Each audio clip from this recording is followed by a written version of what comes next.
Now it's time for Lefties Losing It. Let's start with this lady who has a bold plan. Let's hear her out. Vasectomies for baby boys. Yeah, I said it. And if that made you flinch, good. You won't want to miss part 2 either. Trust me. You want to solve half of society's problems? Start there. Fix the fathers, fix the future.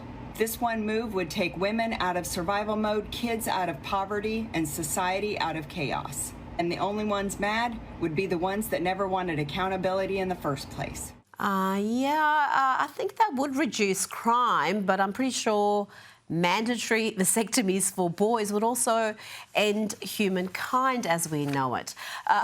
The Minnesota Vikings, let's talk about them. They've decided that football fans are just gagging for some male cheerleaders, but not the type that throw the girls in the air, the type who dance like girls.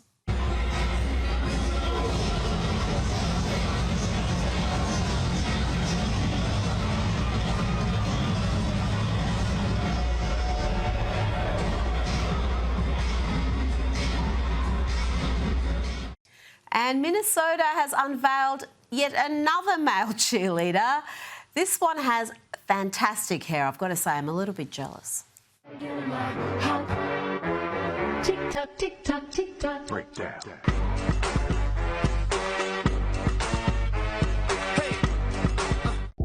If you don't like me, that's fine. But, you know, watch your mouth. You know, the Minnesota Vikings should add a third male cheerleader, and I know just the man, Tampon Tim Walz, the governor who put tampons in boys' bathrooms across Minnesota.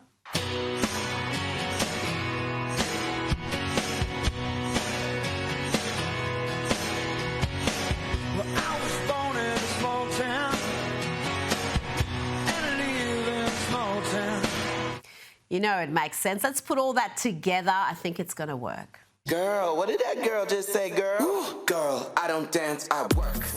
I don't play, I slay. I don't walk, I strut, and then sashay. Okay. But I don't work for free. No, that's not the tea, hunty. No, man. So make it rain on me. And I might let you see. What you gonna let them see? My nails, hair, hips. Let's check in now with the tolerant, loving, inclusive left. They are just a delightful group of people, aren't they? So open-minded, rational and happy. Like this gentleman who saw a couple of Republicans enjoying a coffee and thought they might enjoy being harassed with just irrational abuse. Maybe they'd also like to be spat on. Hillary and Obama for treason in the firing squad. What do you think? Good idea? I don't know why you're assuming we share every opinion you find on the internet. And honestly, we'd like to get back to our... Sir, we'd like to get back to our coffee. You've made your point. We'd like to get back to our coffee. You know what?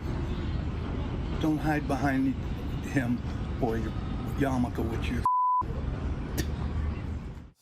You'd think that man is old enough to know better, but sadly there is no cure for stage 4 TDS. And here we find out why he felt so entitled to attack 2 strangers in West Hartford. I approached you because I heard you in there and out here talking about your Republican verities, okay? That's what you are. That's what you are. I'm a lawyer. I've done plenty of immigration. I'm asking you, do you know any immigrants? Do you know any migrants? Do you know any refugees? I'm not talking about what you read in the Hartford Current.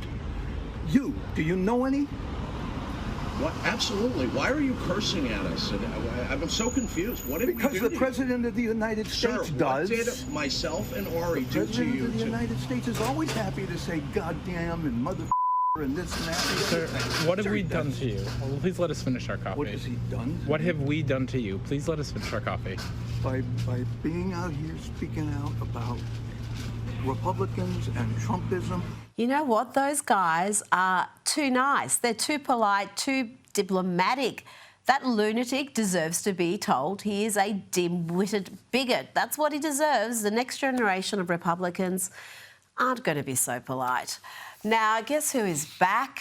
Dylan Mulvaney, the dude who lampoons womanhood, has a new podcast. In the shower, on a walk, the Dylan Hour, feeling sweet, feeling sour. I feel nothing. The Dylan Hour, my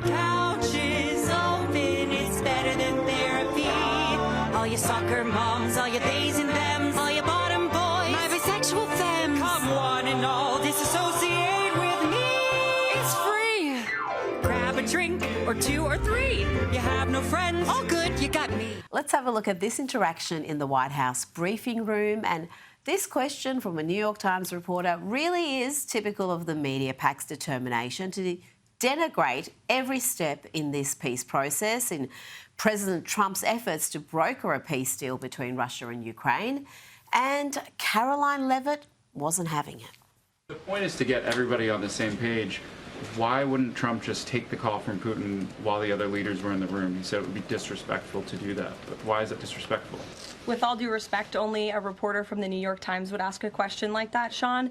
The president met with all of these European leaders at the White House 48 hours after sitting down with President Putin on American soil. In fact, there was so much progress in the readout that was given to these European leaders immediately following his meeting with President Putin that every single one of them got on a plane 48 hours later and flew to the United States of America. So these leaders, who this war is in their backyard, are very grateful that the president took that call and that he was there to provide them with a readout of Russia's thinking on this, something that was not done by the previous administration at all.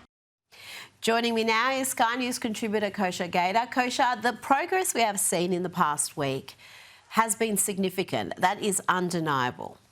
Absolutely it is, and I think that was such a high school level question that New York Times reporter needs to go home, dust off his dictionary and look up the word mediator, mediation. That's mediation 101. You don't tip the hand of one party that's adversarial to the other party and invite them in and express favoritism for one side. It's pretty obvious, but I just think they're so irked with Trump's relationship, if you will, with Putin, whether it's friendly, not friendly, practical, pragmatic, the fact that he's willing to meet, willing to talk, that really irks them, especially after 10 years of, as Trump calls it, Russia, Russia, Russia. That whole story that's further unraveling kind of undergirds this one.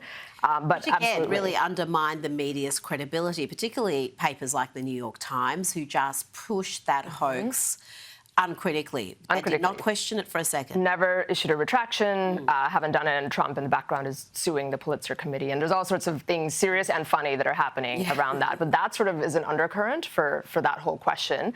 But the bottom line is, as it relates to the serious business of stopping this killing and getting a peace agreement, you're absolutely right. More progress has been made in the last 2 weeks than was made in 2 years under Biden when this war started. And the whole world can see it, even if the New York Times doesn't want to admit it. And the European leaders were open about stating that something has changed and they can actually see the prospect of a peace deal. They heaped praise on him. Now, this is astonishing and worrying. Australians are more concerned about Donald Trump's tariffs than the rising Chinese military threat. This is according to a recent news poll. This is, I think, partly due, Kosha, to the quality of reporting we see on US politics. And we have a lot of viewers in the US.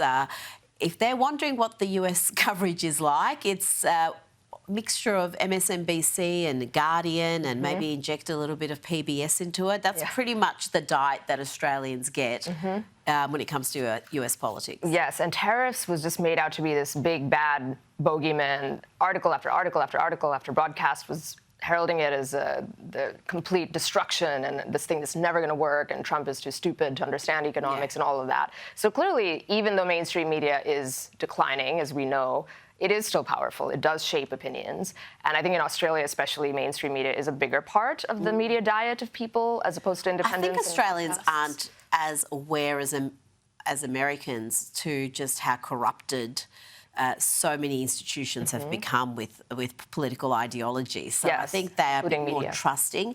And it's not just the coverage we had on the tariffs, it's the coverage we've had on Donald Trump from, well, last 10 years almost. It's just been relentlessly negative in this country. So it's not surprising that there's some negative opinions. Absolutely. And it is an opportunity, I think, for the right side of the political aisle here to really try and reframe media as what they are and an untrustworthy institution. They haven't quite done that as ferociously as Trump and team have. Yeah, we're a little bit behind the game in that one. Now, the IPA has released research showing Australians have passed peak woke, with the majority of Generation Z now rejecting divisive identity politics. Daily Mail's also reporting that the IPA research was backed up by a survey which showed those aged 18 to 24 were increasingly rejecting woke ideas in contrast to the age group directly above them. That is a surprise, because you do think, particularly when it comes to young women, that they are dangerously woke, but it seems perhaps the tide is turning. Turned. It is encouraging, if true. It reminds me of a couple of other stats that have come out in recent weeks. One was out of the UK, that same age group is more has a stronger belief in God, and they're returning to religion, which is very interesting. And then in the U.S., the biggest measure is what happened in the election. And that crowd, again, yes, more the young men versus the women, but that 18 to 24 crowd overall completely turned, like 33 points or something between 10 years ago versus now, with how they voted and voting for the Republican Party and for Trump in particular. So those little signs might be, as they say, the kids are all right. And if the future of civilization depends on them, maybe, just maybe, we have a chance. It is going to be interesting to see the societal impact of this deep, deep divide between young men and young women. Now, that may change, the trends may change, but right now we're seeing young men in the West increasingly go right-wing, whilst the women are going the other way, or remaining at the very least fairly left. How is that going to play out? How are these people going to live together and have children and have families if their values are not aligned? That is such an interesting observation. That, and then you throw into the mix cost of living and housing affordability, and all that is so difficult as well. So all of that hurts the ability for young people to meet and get married and have kids, and all of that forms the basis of a stable middle class and a stable society. On the flip side, hopefully as they age and mature, that gap closes, or we might just see more silos and specialization, and maybe dating apps that go by political leanings or worldview will be on the rise potentially. Now, this is fantastic news for the Trump administration, and particularly for any sort of future J.D. Vance administration. Elon Musk, the world's richest man, no longer wants to start a third party if J.D. Vance is the Republican candidate. This is a exclusive from the Wall Street Journal, Kosha. This is a big deal because whatever you think of Elon Musk, he does wield significant power, certainly significant money. And if he did have a third party, it would definitely be harming the Republicans more than the Democrats. It would splinter that vote. So this really does shore up J.D. Vance even more. I mean, he is the front runner anyway to be the next candidate. As of now, and as they say, a week is a lifetime in politics, and the bench is strong. Marco Rubio, all sorts of other people, but for now he is the favorite for sure. He's proving himself to be very loyal, not only to Trump, but more importantly to the MAGA, the populist right agenda. The base loves him. And absolutely. He has it all. So you're right that in the U.S. system, third parties never win, but they can be spoilers, and it's happened with Ross Perot and others, and he certainly has the money to do it and be that spoiler, at least be an influencer. And I don't know how many people took him seriously necessarily when he was toying with the idea of a third party, but the fact that he's coming out and saying this is good news for the two-party system that the U.S. does live in, and hopefully it stays that way. And J.D. Vance is the perfect politician. I mean, you just look at his history, his achievements, his family, the whole package, his intellect, and the way he loves the fight, loves the debate. He's so good at it. He's so young, understands everything, he's relatable, so he really has a lot of tools. Yeah, it's hard to see him being replaced. It is a long time away. Now, the Texas Democrats plan to spend the night in the state capitol to continue their protest about redistricting. Kosha, explain to the audience what this redistricting means. It's something that Democrats are typically very good at, but the Republicans want to do it in Texas and other places and make that vote more representative. Explain how this works. So it basically comes down to what they call gerrymandering, and where you draw the district lines, so that which is what will determine where the representatives in the House and the lower chamber come from.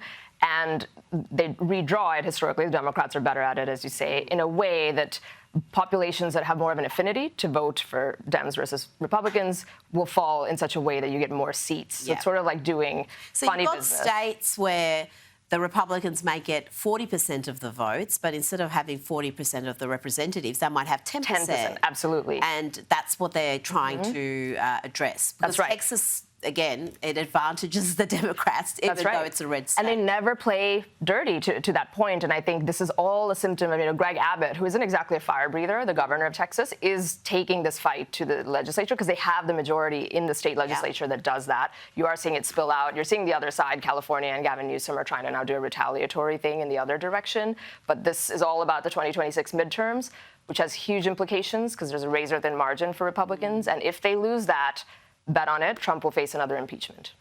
Oh, that's all they know how to do. I mean, that will be fascinating to see if that happens, what they will conjure up to impeach him over, but for the third time. It will happen. Now, before you go, we talked about the end of the woke era, and this may be another sign of it. ESPN, which is very woke, has canned Spike Lee's Colin Kaepernick docu-series. Walt Disney-owned ESPN is known for these sort of left-wing projects, but they have canned this one, and we don't exactly know why, Kosha, but people have their suspicions. Another interesting signal. I mean, Colin Kaepernick is so 2016, as the kids say, and his whole bending the knee kind of came and went. And to put out a documentary that probably would have centered around that and his activism just feels... The whole BLM era. Too much in the past. Like, so much has changed in the world, in the country, and audience appetite. So encouraging and interesting that the ESPN, which is not a particularly centrist or right-leaning organization, is doing that. I don't think we're out of the woods because you've got Netflix putting out a documentary on Jussie Smollett. Remember him coming out with some story about how he actually wasn't perpetrating a hoax? And he wasn't, was he? He's doing a whole documentary that Netflix is putting out. So we're still not out of the woods, but this is promising by ESPN. Yes. Kosha Gada, thank you so much for your time.